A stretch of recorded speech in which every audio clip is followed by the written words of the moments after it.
मेरे प्रिय नौजवान साथियों नमस्कार। स्टडी 91 के चैनल पे आपका बहुत बहुत स्वागत है। दोस्तों आज आपके लिए बहुत ही शानदार टॉपिक लेकर आए हैं एग्जाम पॉइंट ऑफ व्यू से। और यह टॉपिक नहीं मेरी दृष्टि से तो टॉपिक है, लेकिन आपकी दृष्टि से यह बहुत ही महत्वपूर्ण प्रश्न है मेरे भाई, जहां से निश्चित ही क्या है प्रश्न आने वाले हैं। आप लोगों का लगातार स्नेह और प्यार देखकर दोस्तों मेरे अंदर इतना अधिक जज्बा आ गया है कि अभी आपके लिए और बहुत कुछ करने की चाहत आ गई है। इसलिए आप लोग जल्द से जल्द जुड़ जाइए और आप सभी से निवेदन है कि वीडियो को जल्द से जल्द लाइक शेयर और प्लीज अगर नए हैं चैनल में तो सब्सक्राइब करना ना भूलिएगा। दोस्तों आइए क्या है जो हमारा आपको उत्साहित करने वाली चार पंक्ति है वह भी आज बहुत शानदार है। कहते हैं दोस्तों दीपक तो अंधेरे में जला करते हैं, दीपक तो अंधेरे में जला करते हैं, फूल तो कांटों पे खिला करते हैं। दीपक तो अंधेरे में जला करते हैं, फूल तो कांटों में खिला करते हैं। थक कर ना बैठना है मंजिल के मुसाफिर, हीरे अक्सर कोयले में ही मिला करते हैं। याद रखिएगा अपने आप को कमजोर नहीं करना है, आपके अंदर वह जज्बा होना चाहिए। दुनिया में वह व्यक्ति कुछ नहीं जीत सकता जो मन से हार गया। याद रखिए दोस्त, पहले कहते हैं मन के जीते जीत मन के हारे हार। आइए इसी जोश और इसी उत्साह के साथ अपने इस वीडियो की शुरुआत करता हूं। पहला आपके लिए यह प्रश्न जो बहुत शानदार है मेरे दोस्त, यह आया 2019 सबसे महत्वपूर्ण प्रश्न। याद रखिएगा साहित्य के क्षेत्र में ज्ञानपीठ पुरस्कार के बाद अगर कोई पुरस्कार स्थान रखता है तो वह है आपका व्यास सम्मान 2019। व्यास सम्मान इनमें से किसे प्रदान किया गया और चार ऑप्शन आपके सामने। पहला ऑप्शन है सुरेंद्र वर्मा को या अलका सरावागी, ठीक है, अलका सरावागी, लीलाधर जगुड़ी या नासिरा शर्मा को। चार ऑप्शनों में जो सबसे सही आंसर है आप लोगों ने जल्द से जल्द कमेंट किया, मजा आ गया मेरे भाई। इसीलिए पहला जल्द से जल्द क्या है आंसर है, याद रखिएगा नासिरा। आज मैं ज्यादा टाइम नहीं लूंगा, मैं चाहता हूं कि 30 मिनट में आपको 60 क्वेश्चन कराऊं और ये 60 क्वेश्चन 600 के बराबर रहेंगे, 600 क्वेश्चन के बराबर। याद रखिएगा यह जानना आपके लिए बहुत जरूरी है। तो नासिरा शर्मा को दिया गया है और उन्हें किस लिए दिया गया है दोस्त, याद रखिएगा उनकी ही एक उपन्यास आया है क्या, कागज की नाव। याद रखिएगा उसी की उपलब्धि में यह सम्मान उन्हें प्राप्त हुआ है। रामविलास शर्मा, याद रखिएगा रामविलास शर्मा को सबसे पहले यह पुरस्कार प्राप्त हुआ था, कौन, व्यास सम्मान। याद रखिएगा अगला प्रश्न आपके सामने, तूतीय हिंद किसे कहा जाता है। तो तूतीय हिंद किसे कहा जाता है दोस्त, अमीर खुसरो को कहा जाता है। किसे कहा जाता है, अमीर खुसरो को कहा जाता है। यह जानना आपके लिए प्रसिद्ध संगीत वादकों में से एक कौन, अमीर खुसरो। याद रखिएगा दोस्तों यह जानना आपके लिए बहुत जरूरी। अगला प्रश्न, निम्न में से कौन ह्यूमन डेवलपमेंट इंडेक्स का हिस्सा नहीं है। निम्न में से कौन क्या है, ह्यूमन डेवलपमेंट इंडेक्स का हिस्सा नहीं है। चार ऑप्शन आपके सामने है दोस्तों, जीवन प्रत्यास्थता बिल्कुल है, क्या है, प्रति व्यक्ति आय यह भी है, और शैक्षणिक उपलब्धि यह भी है। याद रखिएगा जब ह्यूमन इंडेक्स डेवलपमेंट का निकाला जाता है कि मानव का विकास कितना हुआ, ठीक है ना, याद रखिएगा मानव का विकास सूचकांक निकाला जाता है तो ये तीन चीजें क्या है आधार में रखी जाती है, जीवन प्रत्यास्थता, प्रति व्यक्ति आय और शैक्षणिक उपलब्धि। ये याद रखिएगा सामाजिक असमानता इसमें नहीं रखी जाती है। अगला प्रश्न आपके सामने स्क्रीन में, दिल्ली के किस सुल्तान ने अपनी आत्मकथा स्वयं लिखी। दिल्ली के किस सुल्तान ने अपनी अपनी आत्मकथा स्वयं लिखी। जल्द से जल्द आंसर आना चाहिए भाइयों बहने, एकदम लगातार जुड़े हुए हैं। मैं निवेदन करता हूं कि वीडियो को ज्यादा से ज्यादा शेयर करते रहे। तो इस तरह आप देखे होंगे मोहम्मद बिन तुगलक, सिकंदर लोगी, फिरोज शाह तुगलक और अलाउद्दीन खिलजी। तो याद रखिएगा फिरोज शाह तुगलक ही था। याद रखिएगा फिरोज तुगलक, जिसे फिरोज शाह तुगलक भी कहा जाता है, याद रखिएगा इन्होंने अपनी क्या है आत्मकथा याद रखिएगा स्वयं लिखी थी। अगला प्रश्न आपके सामने, निम्नलिखित में से कौन से क्या है 12वीं पंचवर्षीय योजना का कार्यकाल है? निम्न में से कौन 12वीं पंचवर्षीय योजना का कार्यकाल है? तो याद रखिएगा 12वीं पंचवर्षीय योजना 2012 से 2017। लेकिन यहां 2012 तो यहां भी दिया, यहां भी दिया है दोस्तों। आपको बता दें जो वित्तीय वर्ष होता है वह 1 अप्रैल से लेकर के कहां तक होता है मेरे दोस्त? 31 मार्च के बीच का होता है। इसलिए 12वीं पंचवर्षीय योजना 1 अप्रैल 2012 से लेकर 31 मार्च 2017 के बीच में है, यह जानना चाहिए। और प्रथम पंचवर्षीय योजना कब है भैया? 1951 से लेकर के 56, दूसरा 56 से 61, तीसरा 61 से 66, फिर 3 वर्ष का अवकाश। अभी सब बताया जाएगा, टेंशन ना लीजिए मेरे भाई, ये बहुत शानदार। इस 12वीं पंचवर्षीय योजना में जो क्या है रखा गया था, क्या ध्येय क्या रखा गया, मतलब लक्ष्य किसकी प्राप्त करनी थी दोस्तों? याद रखिएगा वह था जो सबसे ज्यादा संपोषणी विकास पर ज्यादा से ज्यादा जोर दिया गया था। किस पर दिया गया था?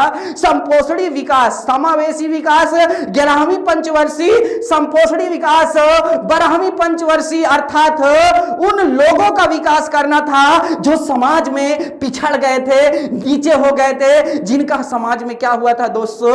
शोषण हुआ था, अर्थात किसी न किसी रूप से वो क्या है कमजोर हैं, जिनका अभी शिक्षा के क्षेत्र में याद रखिएगा, सामाजिक क्षेत्र में, हर क्षेत्र में क्या है बहुत नीचे हैं। यह भी बहुत शानदार प्रश्न। अगला प्रश्न, भारत आने वाला पहला पुर्तगाली व्यापारी कौन था?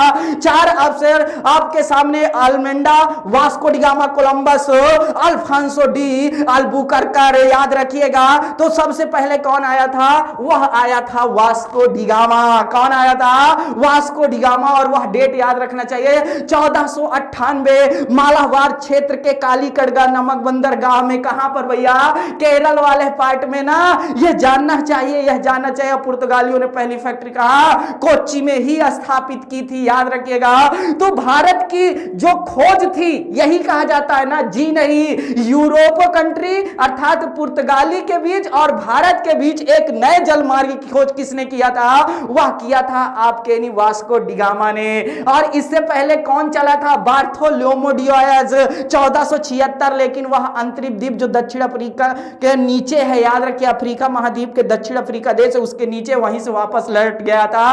उससे पहले फिर कौन चला? 1492 में कोलंबस चलता है और वह अमेरिका की खोज करता है, नई दुनिया की खोज करता है। वह सारी घटना कभी हिस्ट्री पढ़ाते समय आपको नहीं सम्मुख आएंगी। लगातार आप हमारे साथ जुड़े रहिएगा।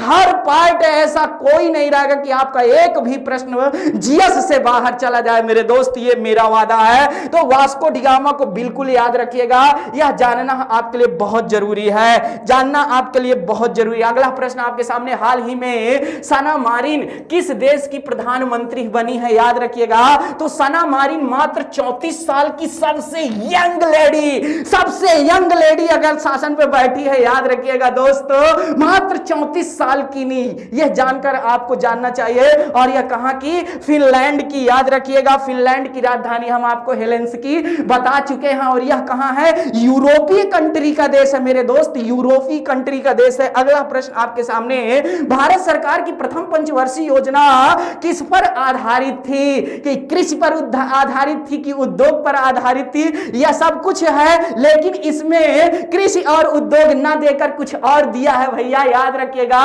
यह थी किसको मतलब लेकर के?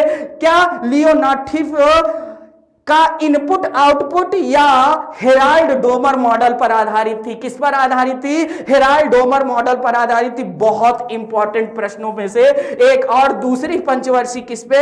महालोविस पे बताया जाएगा भैया, ये बहुत इंपॉर्टेंट प्रश्नों में से एक है। अगला है तो प्रथम पंचवर्षीय योजना का मैंने बताया था 1951 से क्या है 56 है, यह जानना आपके लिए जरूरी है। फिर दूसरा क्या है 56 से लेकर के 61 है। तीसरी क्या क्या है भैया 61 है, ये याद रखिएगा। तीसरी है क्या 61 से 66 है, फिर 3 साल का अवकाश है, फिर 69 से लेकर के 74 है, फिर 74 से लेकर के 78 तक है। ये प्रश्न भी बहुत बार आया हुआ। कौन सी पंचवर्षीय योजना है जो 4 वर्ष की पांचवी क्या है, पांचवी पंचवर्षीय योजना है। फिर क्या है 78 नहीं है, याद रखिएगा। फिर 2 साल का अवकाश है, 1980 से क्या है 85 है, यह जानना आपके लिए जरूरी है। 1985 से लेकर के क्या है भैया, क्या है 1990 है। फिर 2 साल का योजना अवकाश है, 90 से नहीं है दोस्त, 1992 से क्या है 1997 है, क्या है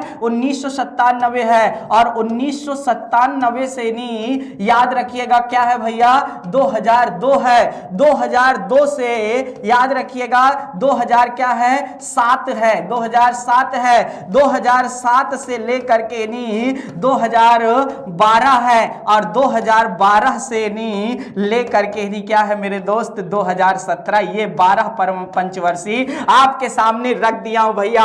1 2 3 4 5 6 7 8 9 10 11 12 ये सारा चीज मैंने आपके सामने रख दिया पूरा।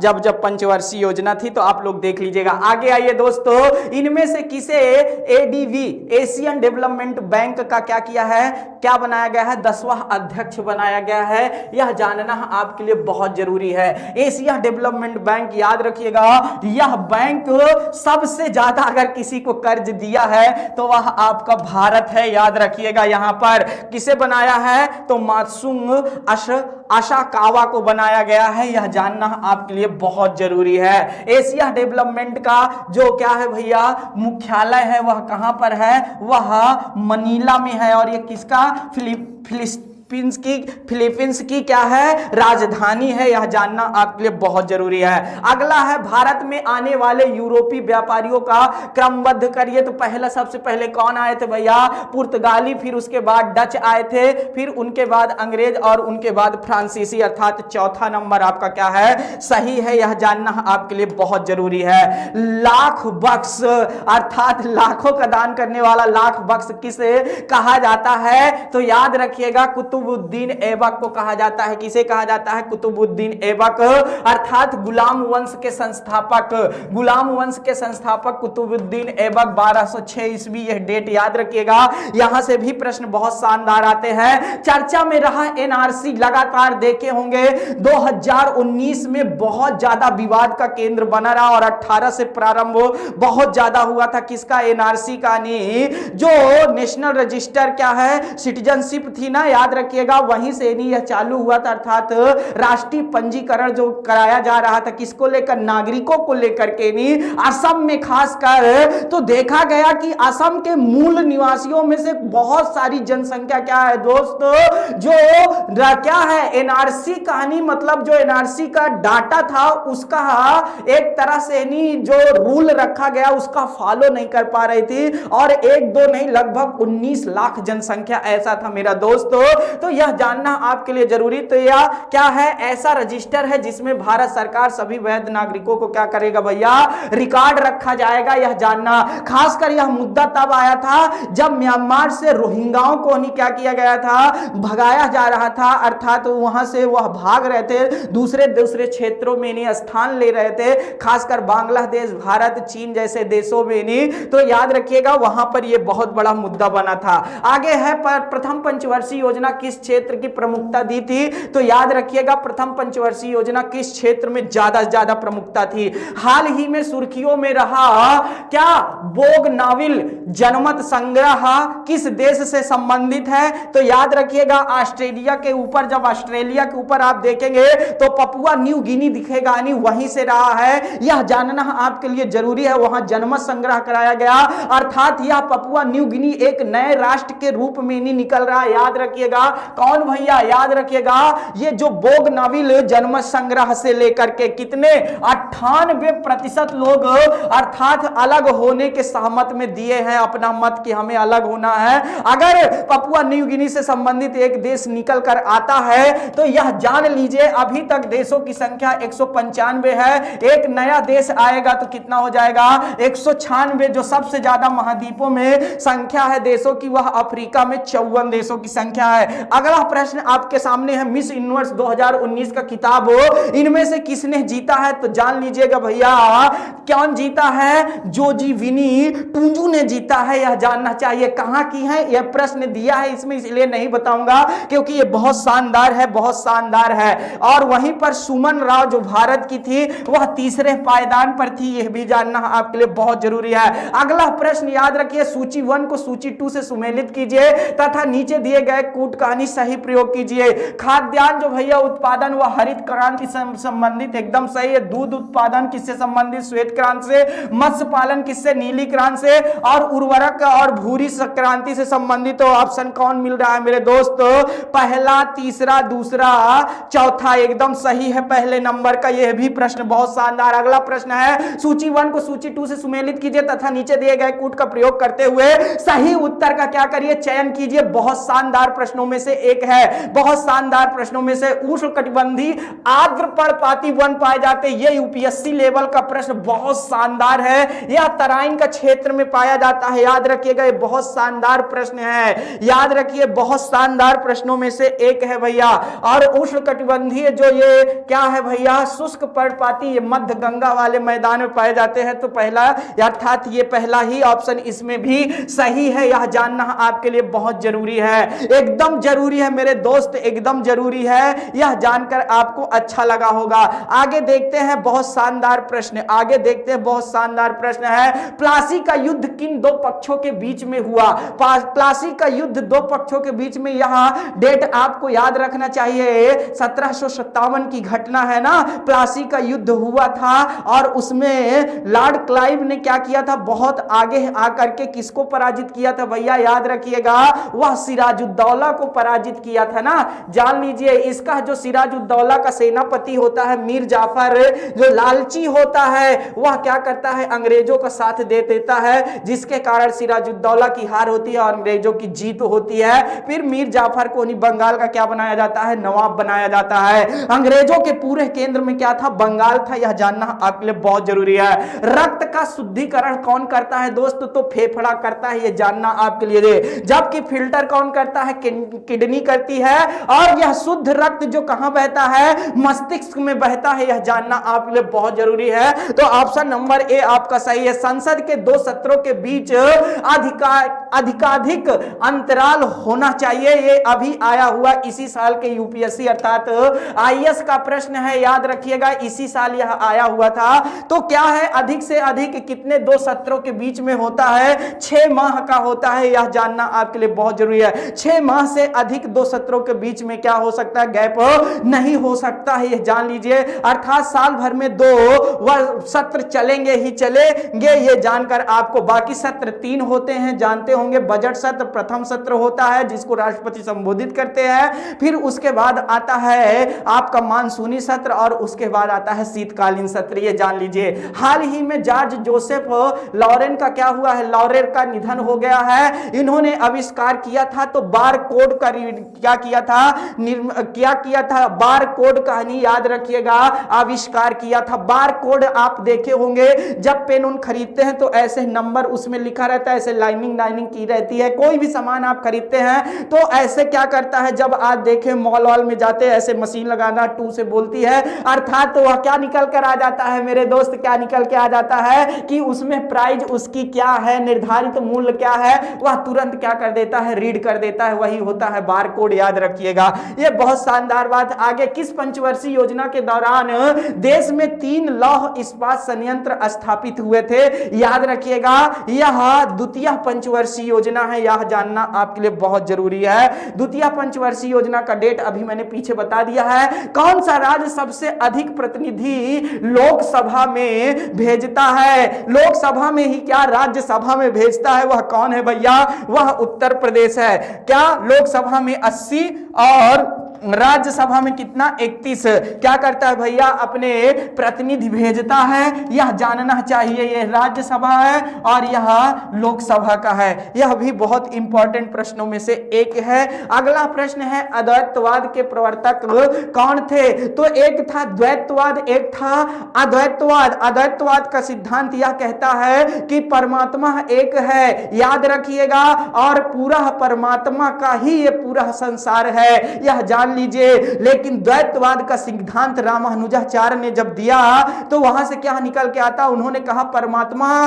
के 2 पार्ट हैं, याद रखिएगा, जानना आपके लिए बहुत जरूरी है। अगर परमात्मा के 2 पार्ट हैं, यह भी बहुत शानदार प्रश्नों में से एक है। लेकिन अद्वैतवाद में यह क्या कहा? शंकराचार्य ने बहुत शानदार कहा। क्या कहा? कि जिस तरह एक सोना का टुकड़ा है, जिस तरह एक सोने का टुकड़ा है और सोने के टुकड़े से एक छोटा टुकड़ा निकालकर आप अंगूठी, हार, सब चीज बनवा लीजिए, फिर से उसको गलन करके उसे मिला दीजिए, उसी तरह यह क्या होता है मेरे दोस्त, याद रखिएगा, उसी तरह यह क्या होता है, यह जानना आपके लिए बहुत जरूरी है। उन्होंने कहा उसी तरह परमात्मा से ही ये सारे लोगों का क्या है? उत्पत्ति हुई है और उसी में क्या हो जाते हैं? विलीन हो जाते हैं। लेकिन रामानुजाचार्य ने कहा ऐसा नहीं है, परमात्मा अलग कार्य करता है, मनुष्य अपना अलग कार्य करता है। मनुष्य हमेशा स्वार्थ के लाभ में आकर कार्य करता है, ये जानना आपके लिए बहुत जरूरी है। तो इस तरह जानना चाहिए। 1017 में रामानुजाचार्य का जन्म हुआ था और रामानुजाचार्य की अभी 2017 में 1000वीं वर्षगांठ मनाई गई थी, यह जानना आपके लिए बहुत जरूरी है। हाल ही में अबरदीन पुलिस स्टेशन को देश का सर्वश्रेष्ठ पुलिस स्टेशनों में भैया क्या किया गया है? चुना गया है। यह किस राज्य में शामिल है? तो याद रखिएगा, अंडमान निकोबार द्वीप समूह में। अगला प्रश्न, आपके प्रोटेम स्पीकर सामान्यतः किसे नियुक्त किया जाता है? पिछली लोकसभा के अध्यक्ष को, पिछली लोकसभा के उपाध्यक्ष को, नवनिर्वाचित लोकसभा के वरिष्ठतम सदस्य को। जी हां, तो इसी को नहीं क्या होता है? नियुक्त किया जाता है, यह जानना चाहिए। पिछली लोकसभा की ये सब गलत है, लेकिन ये भी गलत है। ये ऑप्शन के अनुसार सही है, एकदम सही है। लेकिन आपको हम बता दें, अभी हाल ही में न्यायालय ने निर्णय दिया है कि प्रोटेम स्पीकर, यह कोई जरूरी नहीं है कि वरिष्ठतम सदस्य को ही क्या है? प्रोटेम स्पीकर बनाया जाए। और अभी यह मुद्दा कहां से उठा था मेरे दोस्त? अभी यह मुद्दा कर्नाटक से निकल कर आया था। कहां से निकल कर आया था? कर्नाटक का। जब कर्नाटक में येदियुरप्पा की पहली बार सरकार बनती है तो उन्होंने राज्यपाल से कहवा करके क्या किया भैया? विधानसभा में एक प्रोटेम स्पीकर की नियुक्ति की, और वो प्रोटेम स्पीकर क्या हुआ था मेरे भाई? याद रखिएगा, वह प्रोटेम स्पीकर की वरिष्ठतम सदस्य नहीं था। इसलिए क्या होता है? विपक्ष पार्टी न्यायालय का दरवाजा खटखटाती है और न्यायालय साफ साफ कह देता है क्या? कि यह कोई जरूरी नहीं है मेरे भाई कि कोई वरिष्ठतम सदस्य ही प्रोटेम स्पीकर बने। मजा आया क्या? मजा आया हो तो एक बार वीडियो को शेयर करना तो बनता है मेरे भाई। यहां से बहुत शानदार प्रश्न बनते हैं, यह जान लीजिए। प्रोटेम स्पीकर का क्या काम है, यह जान लीजिए। प्रोटेम स्पीकर एक अस्थायी अध्यक्ष होता है। जब नई लोकसभा का गठन होता है तो इस प्रोटेम स्पीकर की नियुक्ति की जाती है। इसका सिर्फ और सिर्फ क्या कार्य है दोस्तों? जो नवनिर्वाचित लोकसभा के सदस्य हैं उनको क्या करना? शपथ दिलाना, और साथ ही साथ क्या करना? जब तक लोकसभा अध्यक्ष की क्या हो जाती है दोस्तों? नियुक्ति नहीं हो जाती है, तब तक क्या होगा? यही बैठकर का जो लोकसभा का कार्य है उसका संचालन करेगा। जानकर मजा आया होगा। आगे चलते हैं भैया। हाल ही में किस भारतीय को क्या किया गया भैया? World women rapid chess championship का क्या है भैया, याद रखिएगा, किताब अपने नाम किया है। ये बहुत शानदार प्रश्नों में एक है, world women rapid chess championship. तो कनेरू हेम्पी को बिल्कुल मत भूलिएगा।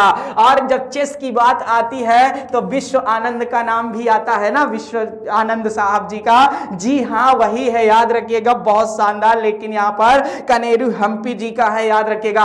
हाल ही में 126वां संविधान संशोधन विधेयक चर्चा में रहा, यह किससे संबंधित है? तो दोस्तों हम आपको बता दें, ये जो है SC ST या क्या है भैया, आरक्षणों को लेकर के है। किससे? SC ST क्या होता है, आरक्षण के लेकर के नहीं संबंधित है, यह जान लीजिए। साथ ही साथ इस संशोधन में एक बात और बहुत साफ निकल के आई है कि जो क्या है, लोकसभा और राज्यसभा में एंग्लो इंडियन को क्या मिला है, आरक्षण मिला है, वह अब समाप्त हो जाएगा मेरे भाई, यह जान लीजिए। एंग्लो इंडियन का देखे होंगे आप लोग, क्या है, खासकर लोकसभा में, सॉरी माफ करिएगा, राज्यसभा नहीं है, लोकसभा और विधानसभा में। लोकसभा और विधानसभा में जो एंग्लो इंडियन को क्या किया जाता है, राष्ट्रपति के द्वारा मनोनीत किया जाता है। लोकसभा में क्या होता है, राष्ट्रपति दो आंग्ल भारतीय जिसे कहते हैं मनोनीत करते हैं। तो वहीं हर विधानसभा में एक राज्यपाल द्वारा क्या होता है, एंग्लो इंडियन मनोनीति होता है। तो इस तरह आप देखेंगे, समझेंगे तो मजा आएगा। उसका जो आरक्षण था अब उसे क्या किया जा रहा है भैया, समाप्त किया जा रहा है। और यह किस संविधान संशोधन द्वारा, तो 126, और किस संशोधन में, तो 104वां। यह जानना आपके लिए बहुत जरूरी है, यहां से भी बहुत शानदार प्रश्न आते हैं। अगला देखते हैं, इनमें से कौन सा देश हज प्रक्रिया को क्या किया है, डिजिटल बनाने वाला दुनिया का पहला देश बन गया मेरे दोस्तों?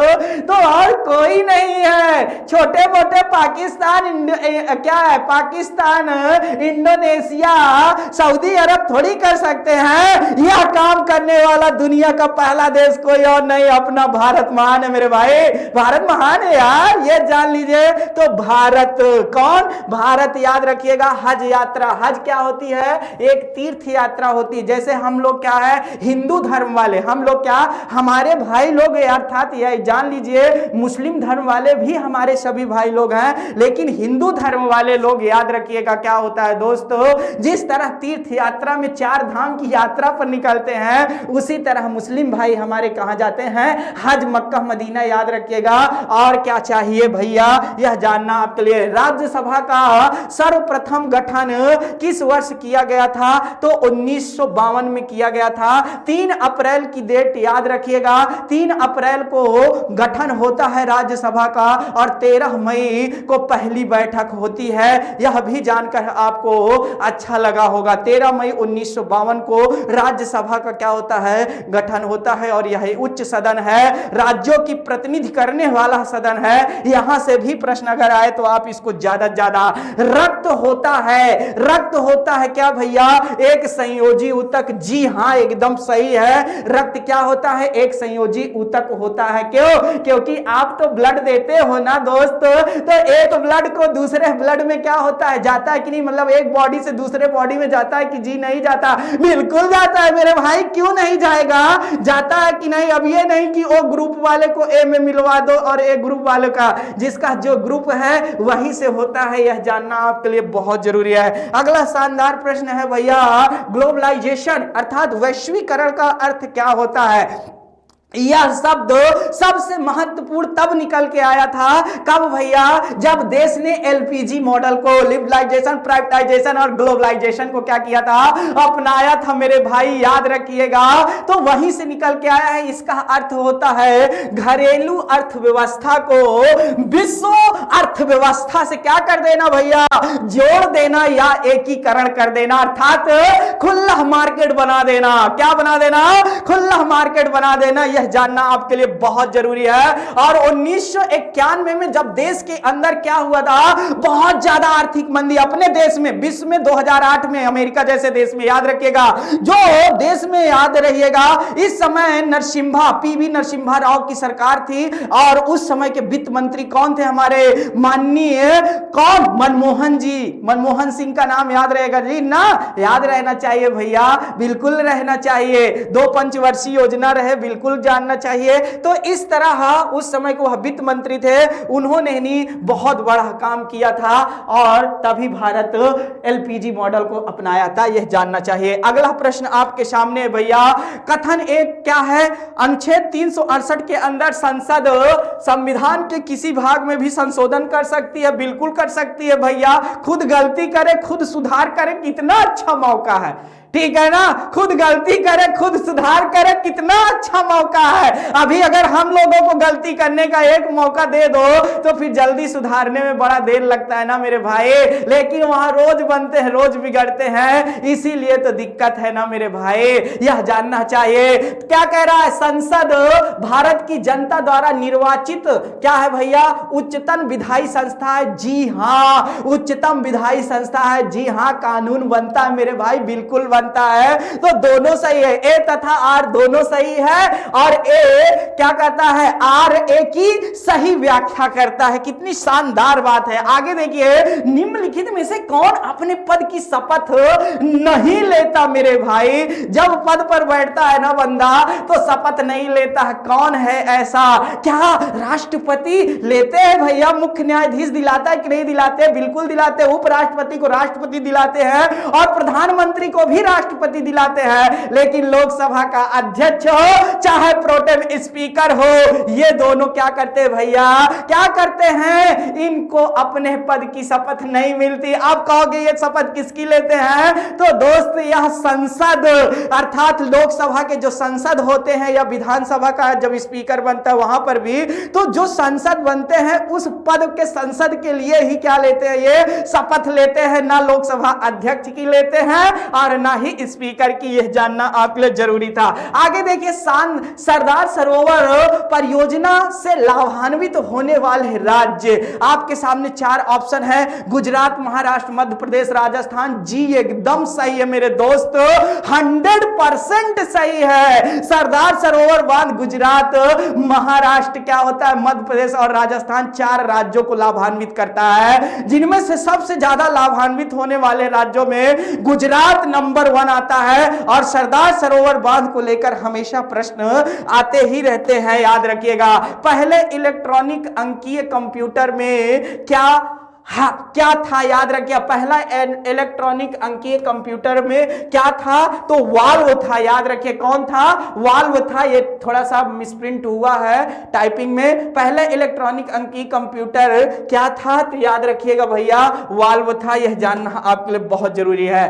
पीसी कल्चर संबंधित है, तो पीसी कल्चर, खूब पीसो ना मसाला और बनाओ क्या, मछली, याद रखिएगा। पीसी कल्चर अर्थात जब मछली आती है तो मसाला की पिसाई होती है कि नहीं होती, बिल्कुल होता है मेरे भाई, तो मत्स्य पालन से होता है। इसलिए प्रश्न यह जरूरी था यहां रखना, क्योंकि मेरे दोस्त याद रखिएगा, अभी सरकार कोरोना के दौरान बहुत सारा क्या है, धन दिया है कि लोग क्या है, मत्स्य पालन, मुर्गी पालन, मतलब बहुत सारे पालनों का क्या कर रहा है, विकास करवा रहे हैं ना, यह जानना चाहिए। ये प्रश्न आ सकते हैं। गंगा में बाएं तरफ से मिलने वाली नदी, अब गंगा नदी ऐसे प्रवाहित होती है ना, ऐसे प्रवाहित होती है, तो गंगा का ये अगर मैं ऐसे जा रहा हूं, ये मैं अगर ऐसे जा रहा हूं, तो ये मेरा दायां पक्ष आपकी तरफ, बोर्ड की तरफ बायां पक्ष, तो गंगा नदी भी ऐसे प्रवाहित हो रही है। अगर इधर मुख है तो ये हुआ दायां, ये हुआ बायां। अब क्या कह रहा है, गंगा में बाएं तरफ से ना मिलने वाली नदी कौन सी है भैया,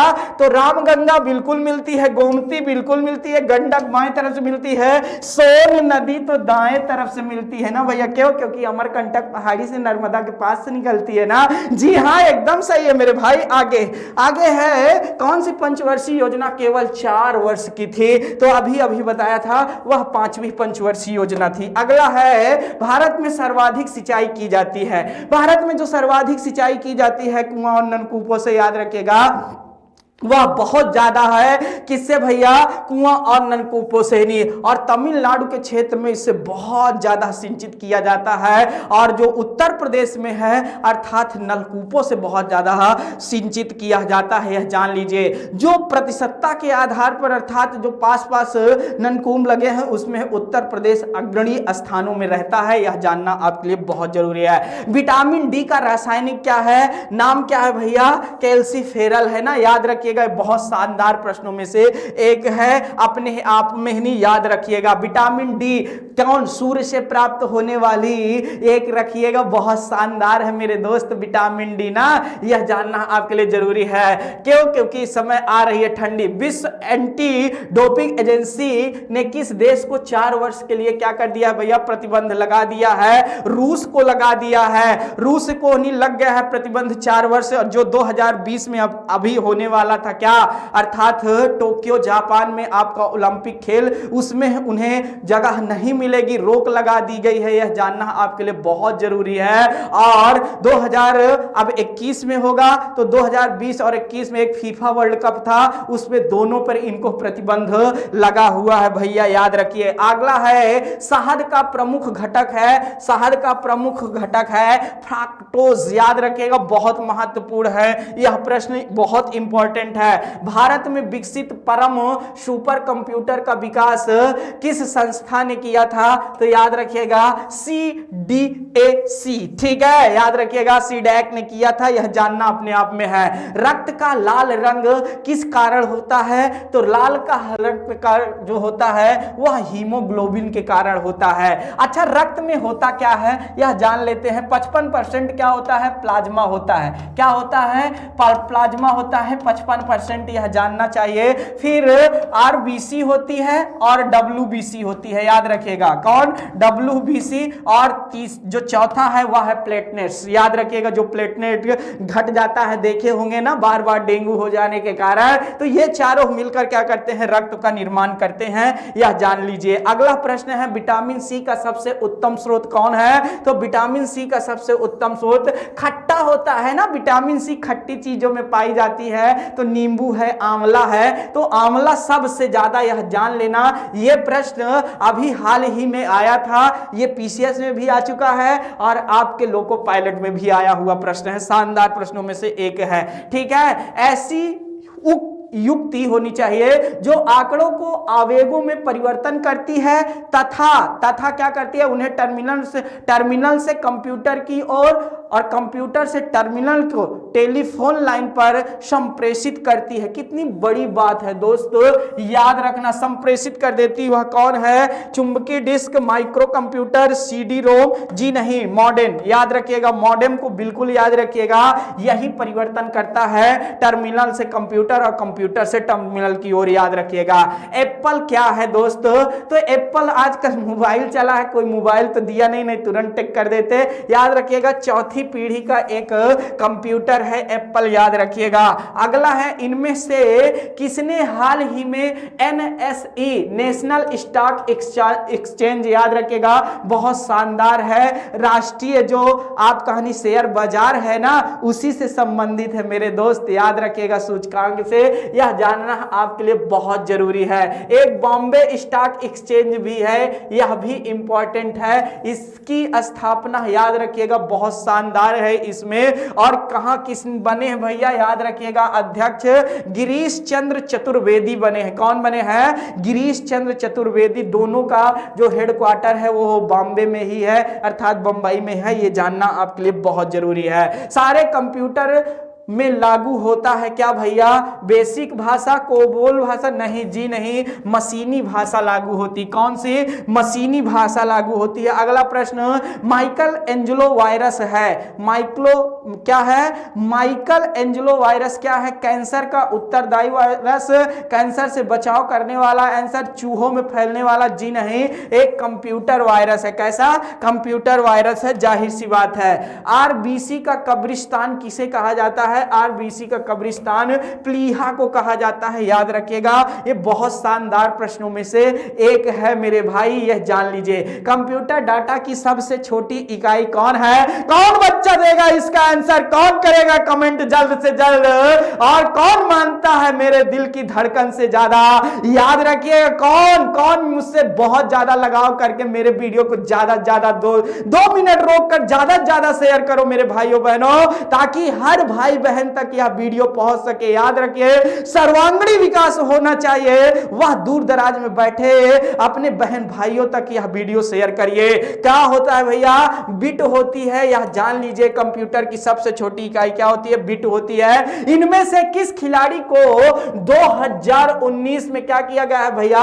बैलोन डोर पुरस्कार से सम्मानित किया है, यह जानना जरूरी है, यह जानना आपके। तो यह है अर्जेंटीना के भैया कौन है? लियोन मेसी, जो लगातार यह पद पाए हुए हैं। याद रखिएगा, यह जानना आपके लिए बहुत जरूरी। गोल्डन फुटबॉल वाला टीम ना, याद रखिएगा, लियोन मेसी बहुत शानदार खिलाड़ियों में से एक है।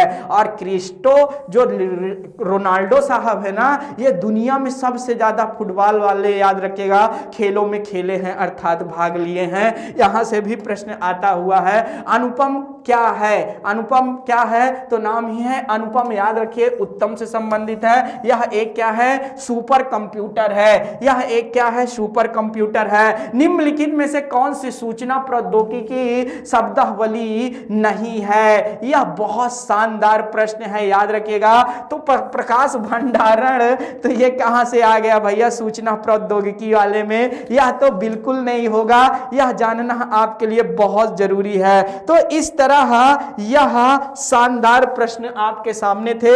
1-2 प्रश्न और बचे, मतलब 3, उनको भी 4 देख लेते हैं। निम्नलिखित में से राज्यसभा के विषय में कौन सही है? ठीक है, यह भंग नहीं की जा सकती। जी बिल्कुल, याद रखिएगा, राज्यसभा एक अस्थायी संस्था है ना, याद रखिएगा, यह जानना चाहिए। ठीक है, इसका कार्यकाल 5 वर्ष का होता है। जी नहीं, राज्यसभा का कार्यकाल 6 वर्ष का होता है। प्रत्येक 2 वर्ष बाद 1/3 सदस्य इसके क्या होते हैं भैया?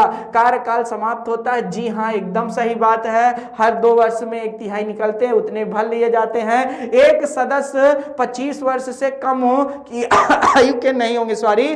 तो याद रखिए, ये बात कहाँ है भैया? ये तो 30 वर्ष है ना, 25 वर्ष तो लोकसभा के लिए है, तो ये गलत हो जाता है। तो कौन कौन सही है? 1 और 3 सही है, यह जानना आपके लिए बहुत जरूरी है। सब भाई बहन लगातार कमेंट कर रहे हैं, मजा आ रहा है भाई। निम्नलिखित में से कौन एक कंप्यूटर की भाषा नहीं है? कौन नहीं है भैया? बेसिक है, सी भी है, फोटान भी है। फास्ट कहां से आ गए भैया? फास्ट क्या है? याद रखिएगा, यह कंप्यूटर की भाषा नहीं है, याद रखिएगा।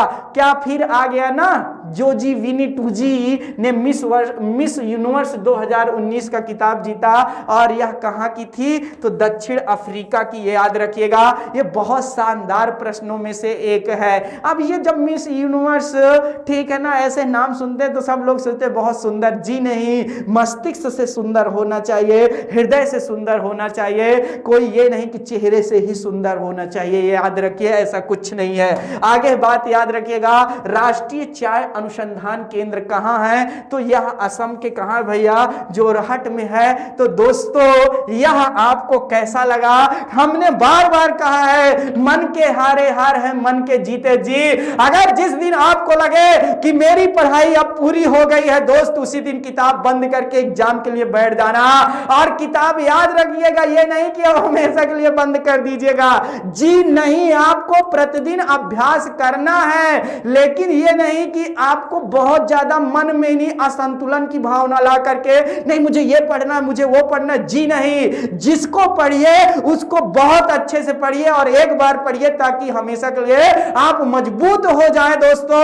इसी जोश के लिए, इसी जोश के साथ आप लगातार अपने क्या है सफलता की ओर अग्रसर रहें। आपका यह भाई आपका सदा साथ देगा। बहुत बहुत धन्यवाद। जय हिंद।